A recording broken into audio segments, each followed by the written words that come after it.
Pour ce tuto du jour, c'est mon premier tuto, je vais vous montrer comment faire un menu comme dans le jeu que je viens de vous montrer qui s'appelle Metrocide et qui a l'avantage d'être extrêmement simple, on pourrait même dire soviétique, mais qui a une parfaite efficacité et très facile à programmer, puis ça donne un effet un petit peu rétro. Donc pour commencer ce tuto, en fait, ce que je vais vous montrer, c'est comment on va afficher une chaîne de caractères en couleur à l'écran, c'est-à-dire certains mots en couleur, certains mots non. Je vous montre ce que donne en fait mon code.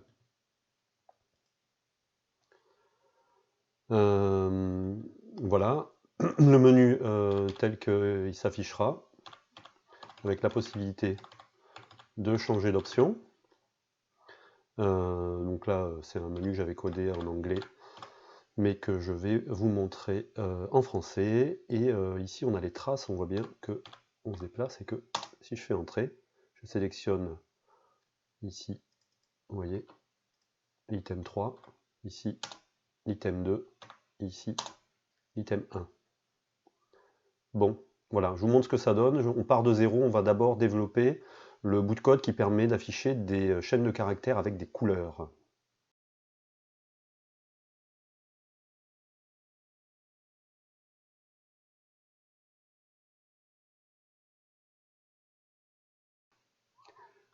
Voilà, mon projet Love2D est prêt. Donc Love2D, pour ceux qui suivent mes ateliers, c'est un langage basé sur le langage Lua.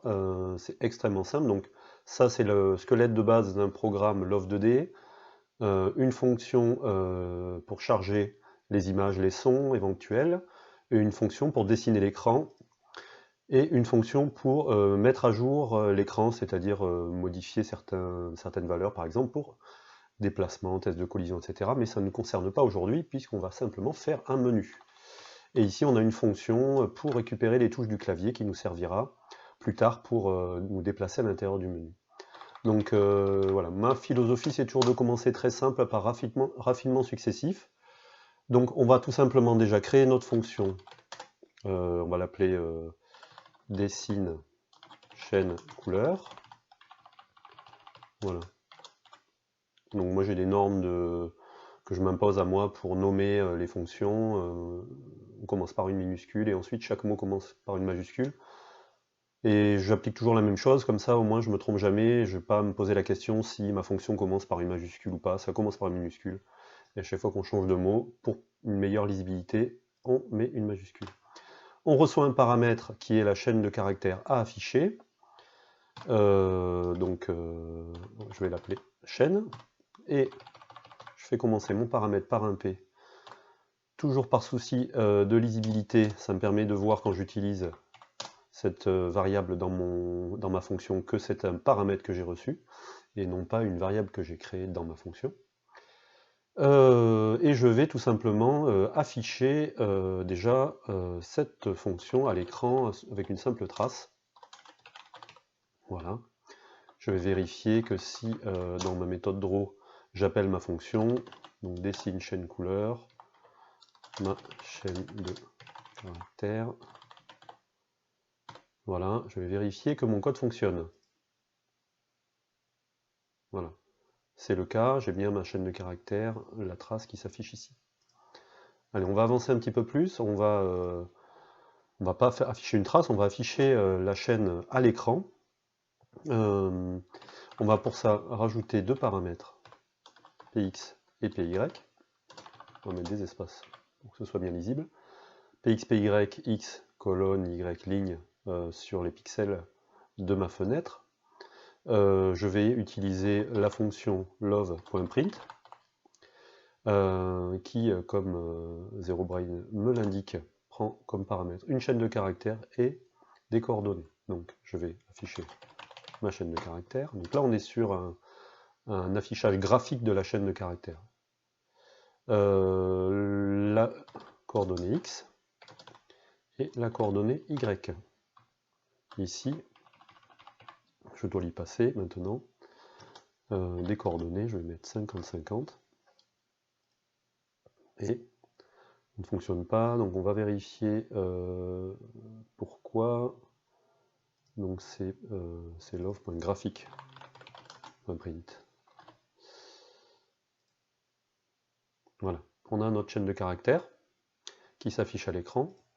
Et maintenant, on va corser un petit peu les choses, c'est-à-dire qu'on ne va pas l'afficher directement, on va l'afficher caractère par caractère, ce qui va être un petit peu plus coton, mais tout à fait faisable. Moi j'ai besoin pour ça, j'ai pris des notes, hein, parce que sinon c'est pas très clair quand on fait des fautes à l'écran. L'idée c'est d'avoir une police de caractère, en fait, d'avoir défini une police de caractère pour pouvoir ensuite connaître la largeur et la hauteur des caractères qui s'affichent. Donc on va enlever cette trace, on va créer une police de caractère. Encore une norme que je m'impose. Les variables globales commencent par un underscore. C'est donc love.graphics.font. Et tout simplement, on va lui donner une taille, on va faire une taille de 12. Donc, on a créé notre font, on va maintenant demander à Love de l'utiliser. On va faire cette fonte de notre police de caractère. Voilà. À partir de là, on a nos caractères qui utilisent, tout ce qui s'affiche qui utilise la police de caractère telle qu'on l'a définie. On voit que si jamais on fait une taille de 20, d'ailleurs ça sera peut-être plus lisible pour vous. Si on a une taille de 20, on affiche la chaîne de caractères en taille 20. Et on va pardon, afficher notre chaîne caractère par caractère et non pas en une seule fois. Pour ça, on va avoir une coordonnée x qu'on va appeler Rx, qui va commencer. Pardon, je m'étouffe moi. Qui va commencer aux mêmes coordonnées que celles fournies à la fonction, et ensuite on va initialiser notre couleur d'abord en blanc, et on va parcourir nos... on va se faire un petit traditionnel i,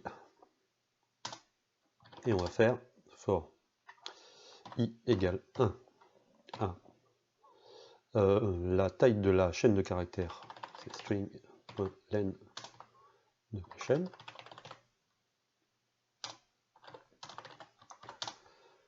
On va récupérer le caractère correspondant à la position. Donc en fait on parcourt la chaîne de caractères du premier caractère jusqu'au dernier. On prend le caractère, on le met dans une fonction, dans une variable. On utilise pour ça la fonction sub de l'UA. On prend notre chaîne de caractères, on lui prend tout simplement du caractère i au caractère i. C'est-à-dire que par exemple, quand i sera égal à 1, on prend le caractère 1 à 1, premier caractère, 2 à 2, deuxième caractère, etc. Et ensuite, on va afficher ce caractère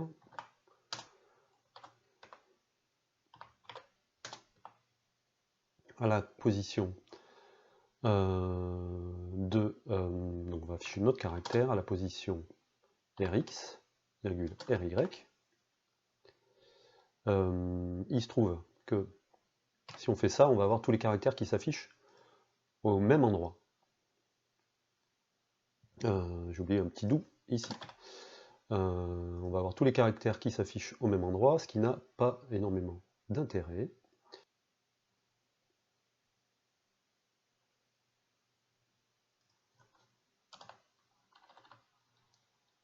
Donc en fait, on ne peut pas afficher des caractères accentués avec love.graphics.print. Donc on va enlever tout simplement l'accent grave qu'on avait ici.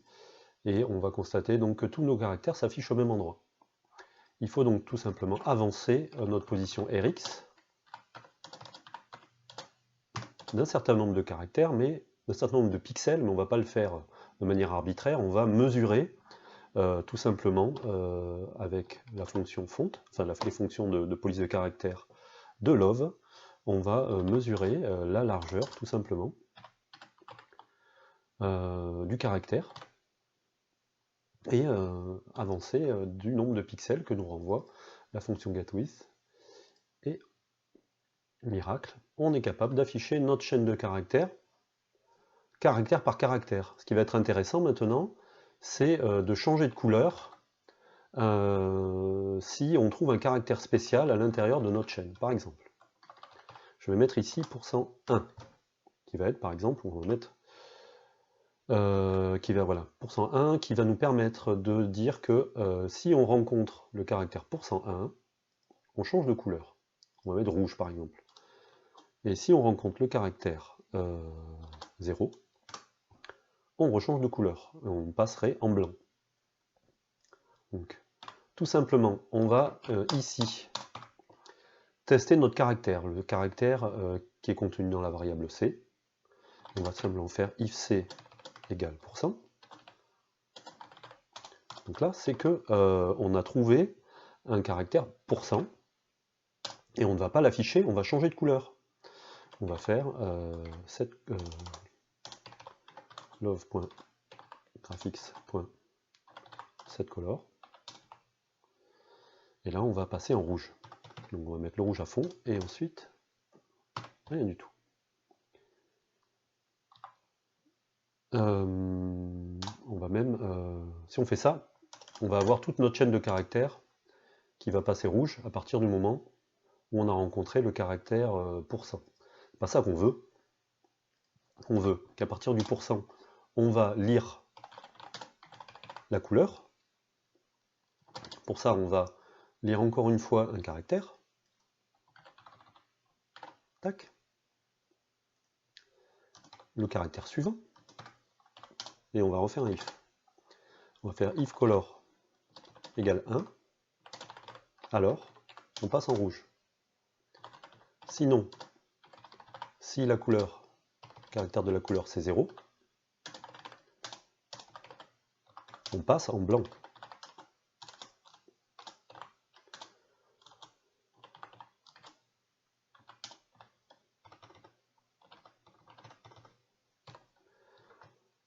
Est-ce que ça fonctionne? Ça fonctionne. On a bien notre chaîne de caractères qui change de couleur quand le caractère %1 est rencontré et qui repasse en blanc quand les caractères %0 sont rencontrés. Mais vous allez me dire, il y a une couille dans le potage.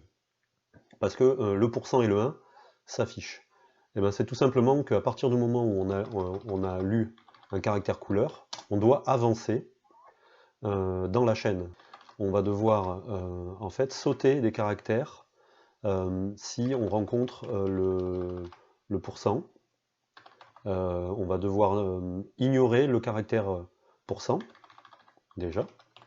Donc on va faire un else ici. Et on va afficher le caractère que si que s'il n'est pas %. Donc déjà on s'est amélioré. On a ici, on ne doit pas avancer de pixels correspondant à la largeur du caractère non plus. On va tout mettre dans le else. Voilà, on a quelque chose de beaucoup plus propre. Maintenant, on doit ignorer en fait le caractère suivant. Donc on va faire tout simplement un local ignore égale false. Et on va faire ici, on va ignorer le caractère tout simplement. On va faire if ignore égale false. On va faire tout ça uniquement si on n'ignore pas le caractère qui vient. Ok. Et ici, on va mettre, donc si on trouve le caractère %, on va même faire comme ça, on va faire ignore égale 0. Si ignore égale 0, on fait.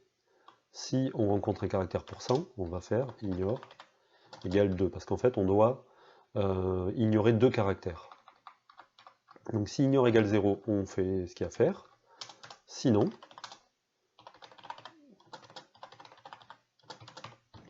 on descend d'un caractère le ignore, on descend de 1 le ignore, et ça devrait fonctionner. Donc juste un petit double égal ici.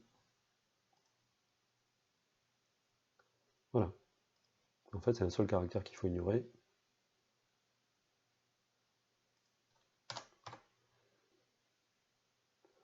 Voilà, on a réussi à afficher notre chaîne de caractères avec des couleurs. Donc on pourrait très bien avoir une troisième couleur, par exemple, si on rencontre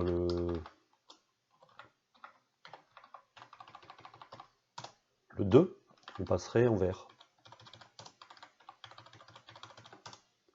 Ici. Et on va mettre ici, par exemple, que caractère passe en vert. Et on repasse en 0. On va mettre un petit point d'exclamation. Voilà, donc ça fonctionne, c'est la première partie du tuto. On est capable d'afficher une chaîne de caractères comme dans Metrocid, dans les menus de Metrocid. On travaillera sur l'affichage du menu dans la prochaine partie du tuto. Je vous dis à très vite.